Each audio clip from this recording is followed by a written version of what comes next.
Good morning, guys. Just Monday things. Monday actually గడిగా crazy గడిగా Sunday రోజు ఘోరం అంటే ఘోరం ఉండే ఆ రోజు మొత్తం కడిగిన ఏరియానే ఒక లేయర్ ఆఫ్ శాండ్గా అయిపోయింది వర్షానికి. సో యాక్చువల్లీ ఇంజిన్ హీట్ ఎక్కుతుంది, కొద్దిసేపు అలా ఆర్పిఎం హై ఉంటుంది, then it will stop. So ఈలోపు మనం ఫస్ట్ బండి అయితే బయటికి తీద్దాం. So this video is about why unicorn. Actually ఇది నేను ముందు బ్లాగ్ చేశా, but due to some reasons upload చేయలేదు. పాత బ్లాగ్ అవుట్పుట్ బాగా రాలేదని. ఇది పెద్ద టాస్క్ అయిపోతుంది. ఇది నిన్న వాటర్, ఈరోజు వచ్చే బయటికి.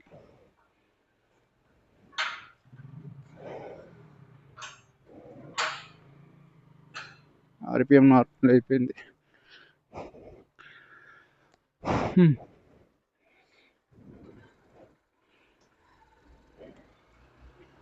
సో ఫస్ట్ జనరల్గా బండి గురించి మాట్లాడదాం. అసలు నేను ఎందుకు కనొచ్చి వచ్చిందో తర్వాత మాట్లాడదాం. సో బేసికలీ ఈ బండి 160 cc, కానీ టాప్ స్పీడ్ ఏమో 105 అంతే, అంతకు మించి పోదు. లాంగ్ స్ట్రెచ్లో ఇంక గుంజితే 110 టచ్ అవుతుందేమో. అంటే నేను ఎప్పుడో ఒకసారి చేసినా అని నా ఫీలింగ్. ఒకసారి, అది కూడా ఓఆర్ఆర్ పైన. అంటే స్టార్టింగ్ ఉంటుందిగా గచ్చిబౌలి నుంచి ఫస్ట్ టోల్ గేట్ వరకు, అక్కడ. ఇక దాని తర్వాత పెద్ద ఎప్పుడు అంతా కొట్టలేదు, బికాజ్ బండి తట్టుకోలేదు. మళ్ళీ దీంతో కంపేర్ చేస్తే R15 cc తక్కువ. R15 జస్ట్ 150 cc, బట్ అది దీనికన్నా ఫాస్ట్ ఎక్కువ.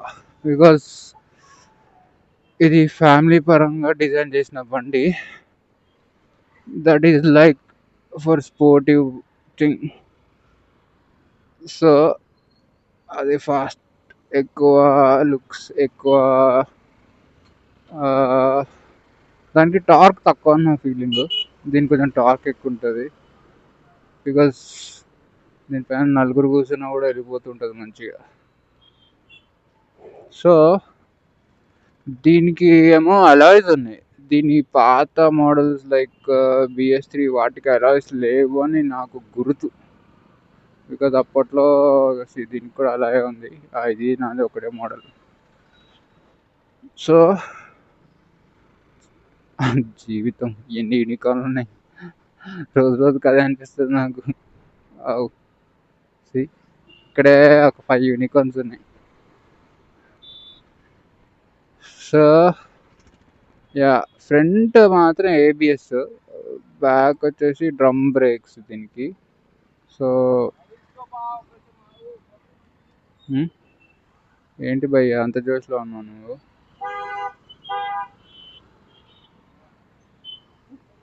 ఎలా బచ్చావాడు ఎలక్ట్రిక్ బండి నడుపుతున్నాడు, పైకి మళ్ళా ఆర్డర్ వేస్తున్నాడు యూనికార్న్. సో యా, తీసుకున్నప్పుడు అయితే హీ మెన్షన్డ్ 50 వస్తుంది అన్నాడు. వస్తుంది, 50 అయితే వస్తుంది. నేను బయట అడిగిన వాళ్ళనేమో 45 అని అంటారు, కానీ ద థింగ్ ఈజ్ బండి కండిషన్ మెయింటైన్ చేస్తూ నాకు లిటరలీ వచ్చింది. I'm telling you right. ఇప్పుడు నేను 10 లీటర్స్ కొట్టించిన, 11 లీటర్స్ అనుకో, 1 లీటర్ అలా వాడేస్తా, 10 లీటర్స్ వేసుకుంటా. ఇప్పుడు నాకు 450, అంటే ఇంకా నేను ఇంకో లీటర్ ఉంది, 9 లీటర్స్ వాడుకున్నాను నేను, ఇంకొక లీటర్ ఉంది. సో అది ఇంకా ఆల్మోస్ట్ రెడ్డికి వెళ్ళిపోతే దానిలో 1 లీటర్ ఇంకా ఉన్నట్టు అర్థం. So what I was saying is showroom వాడు చెప్పింది అయితే 50 వస్తుంది అన్నాడు. But yeah, engine oil maintain చేస్తూ ఎకానమీలో కొడితే it is actually giving 50 mileage అయితే వస్తుంది. కానీ ఇంకా కొన్ని కేసెస్లో మాత్రం 45. యాజ్ యూసీ అప్పుడప్పుడు ఫాస్ట్కి వెళ్ళిపోతాము అలాంటి కేసెస్లో, అంటే ఆర్పిఎం మెయింటైన్ చేయకుండా అలాంటి కేసెస్లో అలా అయినా 45 is good, which is the best part. 45 వస్తుంది మైలేజ్. సో యా, సో దీనికి ఫ్రంట్ వచ్చేసి ఫోర్క్ సస్పెన్షన్స్. సో అండ్ వెనకాల వచ్చేసి సెంట్రల్ సస్పెన్షన్. అన్నిటికీ అంటే ఇలాంటి వేరియంట్స్కి అన్నిటికీ సెంట్రల్ ఉండదు. కొంచెం మోడర్న్గా వచ్చే బండ్లకి 200 cc అలాంటివి వాటికి మాత్రమే సెంట్రల్ సస్పెన్షన్ ఉంటుంది. అండ్ దిస్ ఈస్ ద ఇదో అపాచో ఎగ్జాక్ట్లీ గుర్తులేదు, ఇదే అని అన్న ఫీలింగ్. దీనికి మాత్రమే ఫస్ట్ సెంట్రల్ సస్పెన్షన్ వచ్చింది. First Indian bike to have this central suspension system. అందుకే దీని కంఫర్ట్ లెవెల్స్ చాలా చాలా ఎక్కువ. నేను గల్లీ మర్చిపోయానండి, ఓకే అలా వెళ్దాం. సో చాలా కంఫర్ట్ అయితే ఇంకా వేరే లెవెల్. ఇంత బండి ఇంజన్ వైబ్రేషన్ రాదు, స్మూత్ అంటే స్మూత్ అస్ హెవెన్ అన్నాలి actually. Yeah, so it is very smooth, చాలా నీట్ అండ్ క్లీన్ వెళ్తుంది. And cooling is too bad అని చెప్తా. కూలింగ్ అయితే అసలు దీనికి కూలింగ్ సిస్టము ఇంకేమన్నా హోండా వాడు కొంచెం ఏమన్నా అప్డేట్ చేస్తే that will help me a lot. నాకే కాదు చాలామందికి. హోండా షైన్ సీసీస్ అన్నిటికీ కూలింగ్ సిస్టమ్ చాలా గలీజ్ ఉంటుంది. అందుకే most of the bikes engine oil కారిపోయి ఉంటాయి. సో దానివల్లనే ఇంజన్లు కూడా ఊరికనే ఖరాబ్ అయిపోతూ ఉంటాయి. లీకేజ్ అనేది ఎక్కువ ఉంటుంది. వీళ్ళు వాడే క్యాప్స్కి వీటికి రబ్బర్ సీలింగ్స్ ఏవైతే ఉంటాయో అవి చాలా లో క్వాలిటీ రబ్బర్స్ అనమాట. హీటింగ్ టెంపరేచర్ వాటికి చాలా తక్కువ. సో ఫ్రీక్వెంట్గా అవి హీట్ ఎక్కిపోతాయి కదా, అందుకే ఆ రబ్బర్ సీల్స్ కాలిపోతాయి. సో ఆ క్యాప్ ఉన్నా కూడా అందులోంచి లీక్ అవ్వడము, కింద బోల్ట్కి నుంచి లీక్ అయిపోవడం అలాంటివి ఊరికే జరుగుతూ ఉంటుంది. And there are lot of things, rubber seals అనే కాదు, కొంచెం ఏమైనా అప్డేట్ చేస్తే that will help a lot. So daily user వాడు బండి ఎక్కువ వాడినప్పుడు హీట్ అయిపోయింది అనుకో, వాడికి తెలియకుండా అలానే వాడుతూ ఉంటాడు. Just why do you think normal person ఉన్నాడు, వాడు పనుల మీద బిజీగా ఉండేటోడు, ఓకే నేను ఇంజిన్ ఆయిల్ చూసి చెక్ చేసుకోవాలి అంటే మన సినారియోలో చెప్తున్నా, వాడు బండి అది ఓపెన్ చేసుకొని ఇంజన్ ఆయిల్ చెక్ చేసుకొని మళ్ళీ 400 పెట్టి ఇంజన్ ఆయిల్ కొనుక్కొచ్చే రకం అయితే కాదు. అటు సర్వీస్కే వేయరు కొంతమంది. సో యా, అది ఒక ప్రాబ్లం. సిట్టింగ్ ఈజ్ లైక్ అదే చెప్తున్నాను కదా, బండి ఈజ్ వెరీ కంఫర్టబుల్. నువ్వు లాంగ్ డ్రైవ్కి వెళ్ళినా కూడా అసలు నీకు బాడీ పెయిన్స్ రావు. బాడీ పెయిన్స్ అయితే అస్సలు యూ కాంట్ ఈవెన్ మెన్షన్. నేను ఎంత ట్రావెల్ చేసిన ఈ బండి మీద, I never had this body pains. But ఒక్క ఏమవుద్దంటే లెగ్స్ ఏవైతే ఉన్నాయో చాలా క్లోజ్గా ఉంటాయి కదా, అంటే సిట్టింగ్ పొజిషన్లో గురించి మాట్లాడుతున్నాను. సిట్టింగ్ పొజిషన్లో legs are like folding position కొంచెం ఏమైనా బెటర్ అయ్యేలాగా చూసుకోవాలి. ఫుట్ రెస్ట్ అనేది చాలా దగ్గర ఉంటుంది. కొంచెం ముందుకేమైనా పెట్టినా అలాంటివి ఉంటే కొంచెం కాలు స్ట్రెచ్ అయిన ఫీలింగ్ వస్తుంది. సో అదొక్కటే. అంతకుమించి వన్ డే హ్యాండిల్ చేయడానికి is really really really good. The car over there, ఏం కార్ అది? బెంజా, లక్సిసా, అర్థం కావట్లేదు. Or is it Toyota Camry? Yes, it's Toyota Camry. So అదొకటి. అండ్ ఇప్పుడు వచ్చే యూనికార్న్స్ అన్నిటికీ డిజిటల్ చేసేసిళ్ళు. You have this digital cluster, yeah, I guess so. So మొత్తం అనలాగ్ పోయింది, అనలాగ్ తీస్తారు. But I just love this analog feel, చాలా క్రేజీగా ఉంటుంది. బాబా ఎంత బాగుంది కెమెరీ. సో ఇప్పుడు వచ్చే యూనికార్న్కి డిజిటల్ ఉంది, బట్ ఐ ప్రిఫర్ అనలాగ్. నేను ఇది కొన్న వారానికే వచ్చింది డిజిటల్, ఎక్కువ రోజులు కూడా తీసుకోలేదు. లేదా సియారా షోరూంలో పెట్టుండే లాస్ట్ పీస్ ఇది, అది నేను పిక్ చేసుకొని వచ్చేసిన. కొన్న ఒక వారం రోజుకి రోడ్డు మీద చూస్తే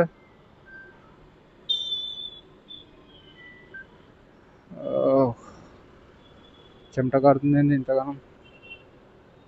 ముక్కు మూతి అంతా చెమట అయిపోయింది ఒక్క సెకండ్కి. హీట్ ఎక్కువ వస్తుంది to be frank. So mileage అయిపోయింది, డిజిటల్ అయిపోయింది. అండ్ డిజిటల్ ఎప్పుడైతే వచ్చిందో స్క్రీన్, లైట్ కూడా వైట్ లైట్ చేసేసిండు. లైట్లో కొన్ని చేంజెస్ చేసిండు. అంటే లైట్ మార్చిండు అని చెప్పి ఊరికే లైట్ మార్చకుండా లోపల క్రోమ్ ఫినిషింగ్ అదంటే లోరానికి రిఫ్లెక్టర్స్ లాగా అది కొంచెం షేప్ చేసి he made it bit better compared to the model which I am using. ఇంకా other than that everything is same, like పాత స్టార్టింగ్ యూనికార్న్ ఎట్లుందో అట్లనే ఉంది. లార్జ్ స్కేల్లో ఏమీ మారలేదు. ఈ యొక్క ట్యాంక్ షేప్ ఫినిషింగ్ మార్చాడు.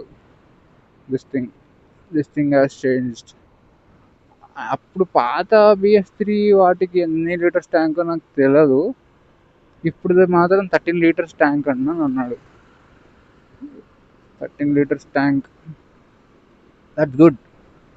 బట్ ఫుల్ ట్యాంక్ చేసినప్పుడు మాత్రం దీని ఫోర్క్లో చాలా చిన్నది కదా, అంటే హ్యాండిల్లో కంట్రోల్లో ఉండదు.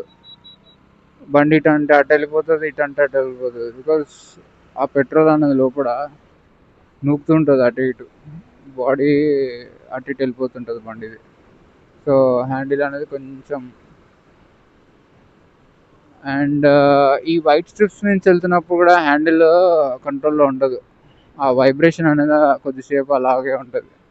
బేసికలీ ఇదనే కాదు, ఇట్లా చిన్న ఫోర్క్స్ ఉన్న బండ్లు అన్నీ అంతే. అలా ఆ వైబ్రేషన్ ఇంపాక్ట్ ఫోన్కి టైం అవుతుంటుంది. అప్పటి వరకు కొంచెం మనం స్పీడ్ డ్రాప్ చేసుకుంటే బెటర్, బికాస్ అది ఎటు కుదుస్తుందో తెలియదు.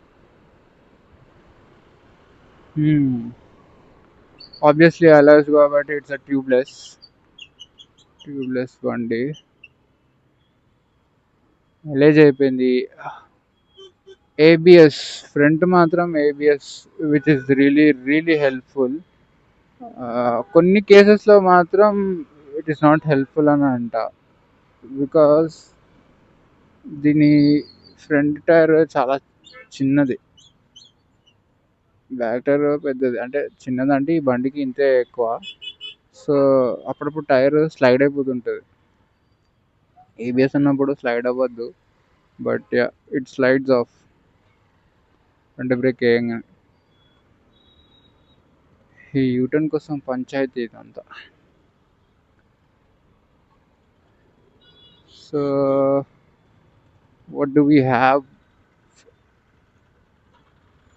3 members అని నేను మెన్షన్ చేయకూడదు because triple riding is offence కాబట్టి. బట్ మన ఇండియాలో 2 రైడర్స్ కన్నా 3 రైడర్స్ ఎక్కువ పోతుంటారు. సో ఫ్యామిలీ పరంగా వస్తే it's good enough సిట్టింగ్లో.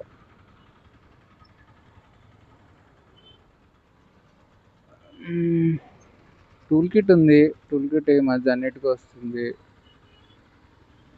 And what do we have? So ఇది సెంట్రల్ సస్పెన్షన్ అని చెప్పినాను కదా, అది గుంటలో పడినప్పుడు ఇట్స్ క్రియేటింగ్ ఏ ప్రాబ్లం అంతే. అదొకటి, అది స్క్రూ ఏదో గీసుకుంటుంది, చాలా ఘోరంగా గీసుకుంటుంది అది. సో అదేందో ఒకసారి చెక్ చేయించాలా. ఏమైనా హైట్ పెంచాలా, లేకపోతే స్క్రూని ఏమైనా అడ్జస్ట్ చేయించాలా. అది మరి వాడు ఉన్న వాళ్ళు ఎందుకు నోటీస్ చేయలేదో నాకు తెలియదు. బికాజ్ అట్లా బాడీకి ఒక స్క్రూ టచ్ అవుతుంది ఇలాంటి గుంటలలో పడినప్పుడు అంటే ఇట్స్ ఇట్స్ టూ బ్యాడ్. అది అంటే అది ఎక్కడో వీళ్ళు మిస్ అయి ఉంటారు. దానివల్ల బండి డ్యామేజింగ్ ఇట్ సెల్ఫ్ కదా, అంటే దానివల్ల అదే డ్యామేజ్ క్రియేట్ చేసుకుంటుంది అని నా పాయింట్ అంతే. నువ్వు గుంటలో పడేసి రాళ్ళు ఇరగొట్టుకో, okay, that make sense. But suspension గుంటలో పడి అప్పుడు ఒక స్క్రూ ఏదో ఒకటి బండి బాడీకి తగిలి it is actually creating a problem. What I want to say is, and ఈ డ్రమ్ బ్రేక్స్ కదా, వెనకాల సౌండ్ వస్తుంటుంది. అది అది మళ్ళీ రస్ట్ వల్ల వస్తుందా అంటే రస్ట్ వల్ల అని కూడా నేను అనలేను. బికాస్ సర్వీస్కి ఇచ్చి కొన్ని రోజుల తర్వాత వాడాక ఒక 2-3 days ఏం అనిపించదు, దాని తర్వాత మళ్ళీ వెంటనే వస్తుంది. So I don't know why. If anyone of you know about it, please to let me know. దాన్ని ఎలా సార్ట్ చేయాలో. అది ఎవరు రాను హారం కొడతాను అంతగానో. సో ఫ్రంట్ బ్రేక్ అట్లా రాదు, బ్యాక్ బ్రేక్ వస్తుంది. నేను అప్పటి నుంచి వచ్చినాను కదా, సో ఇప్పటికీ అది సెట్ అవ్వాలి. బట్ సౌండ్ వస్తుంది కిచ్ కిచ్ కిచ్ అని. ఇంత హీట్ ఉందండి, సరిగ్గా బ్లాక్ షర్ట్ వేసుకున్నాను నేను. What do we have? ఈ అనలాగ్లో ఏముంటుందా అంటే పెద్ద ఏమున్నాయి, న్యూట్రలా లేదా ఇండికేటర్, హై బీము. ఈ మోడల్ లైట్ అయితే ఇది really bad. I can mention it. ఎందుకంటే అసలు ఎక్కువ లైట్ పడదు. అందుకే అప్పట్లో అర్థమయ్యేటివి కాదు ఎందుకు వీళ్ళందరూ వైట్ లైట్కి స్విచ్ అవుతున్నారు. ఇది డిజిటల్, దిస్ ఇస్ డిజిటల్, ఇది కొత్త యూనికార్న్. పెద్ద ఏం చేంజెస్ లేదు. స్క్రీన్ డిజిటల్ అయింది, హెడ్ లైట్ మారింది. సో యా, ఇక్కడ హై బీమ్ లో బీమ్ స్విచ్ కూడా పోయింది. కొత్త బండి అనుకుంటా, పెళ్ళికి పెట్టినట్టున్నారు. అంటే బ్రో గోల్డ్ వేసుకొని అంతా ఉంటాను. So see, that's it, there is no big difference. అదే ఇది ఈ బాడీ టైప్ అయితే స్టార్టింగ్ నుంచి ఇదే ఫాలో అవుతుంది. ఆ డోమ్ అంతే ఉంది, లైటింగ్ కొంచెం మార్చిళ్ళు, బాగానే వాడుతుండ్రు కొత్త బండి అయినా కూడా. So yeah, so this is about the bike. And నా సినారియో వచ్చేసరికి I was never in to this bike. నేను వేరే బండి కొందాం మంచిదనే థాట్లోనే ఉన్నాను. కానీ డ్యూ టు ద సిచ్యువేషన్స్ నేను బండి కొనే టైంకి నాకు అప్పుడు కొనబుద్ధి కాలేదు, అంటే అంత ఇన్వెస్ట్ చేయబుద్ధి కాలేదు. ఆ ప్రస్తుతానికి అప్పుడు బండి కావాల్సి ఉండే. సో అలాంటి scenario. So I I was planning for a scooty.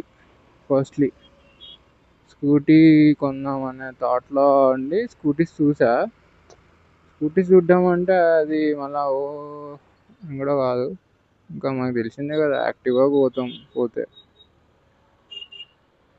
If anyone of you going from Ideal Lake to Madhapur from 100 feet road, ఈ రోడ్ నుంచి వెళ్ళిపోండి 2 వీలర్స్ అయితే. బికాజ్ ఇది క్రేజీ షార్ట్ కట్. ఇది షార్ట్ కట్ అనలేను కానీ faster వే. ఇక ట్రాఫిక్లో తునుకు అని వెళ్ళే బదులు దబ్బున వెళ్ళిపోతాం. ఇది కావాలని కూడా పెట్టి వీళ్ళు బస్సులు కార్లు ఏవి పోకుండా ఆటోలు పోతాయి. ముంగట బస్సు పోతుంది. షిట్, ఇప్పుడే చెప్పా, అప్పుడే దెబ్బేసారు. So I was looking for a scooty. Activa కొనుక్కుందాం అనుకున్నా. Then I saw this Vespa. ఇంకా అనిపిస్తుండే, అరే ఇంట్లో ఆల్రెడీ ఒక యాక్టివా ఉంది. సో మళ్ళీ యాక్టివా కొనుక్కొని ఏం సాధిద్దామని ఆ థాట్లో డాడీకి వదిలే బండి తీద్దామని అనుకున్నాం. ఇది డిస్కషన్లో, లేదా యాక్సెస్ 125 అనుకుండే. But then I just saw this new bike in the market, TVS Raider. అంటే మైలేజ్ కోసం అని చెప్పి బాగా హైప్ లేపిల్లు అప్పుడు దాన్ని. I actually liked it. అంటే నేను బయట చూడలేదు, నార్మల్గా చూస్తే ఫొటోస్లో అక్కడెక్కడ చూస్తే బండి చాలా పెద్దది అనిపించింది. దెన్ బయట షోరూమ్కి వెళ్ళి చూస్తే బండి చాలా చిన్నది, చాలా బుడ్డ బండి.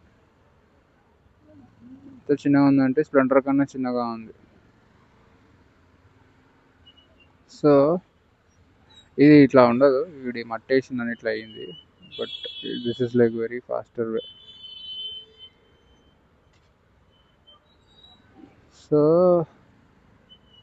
బండి చాలా చిన్నగా అనిపించింది, ఈ స్కూటీ పెప్ లాగా అనిపించింది. బట్ దానికి మైలేజ్ ఎక్కువ, 60 ఎంత ఉండేదానికి. చాలా మైలేజ్ ఎక్కువ. ఆడు 19 మెన్షన్ చేసినట్టు గుర్తు. చేస్తా నేను యాక్చువల్లీ రైడర్ బండి మీద కూడా వ్లాగ్ చేస్తా, because one of my colleague has that bike.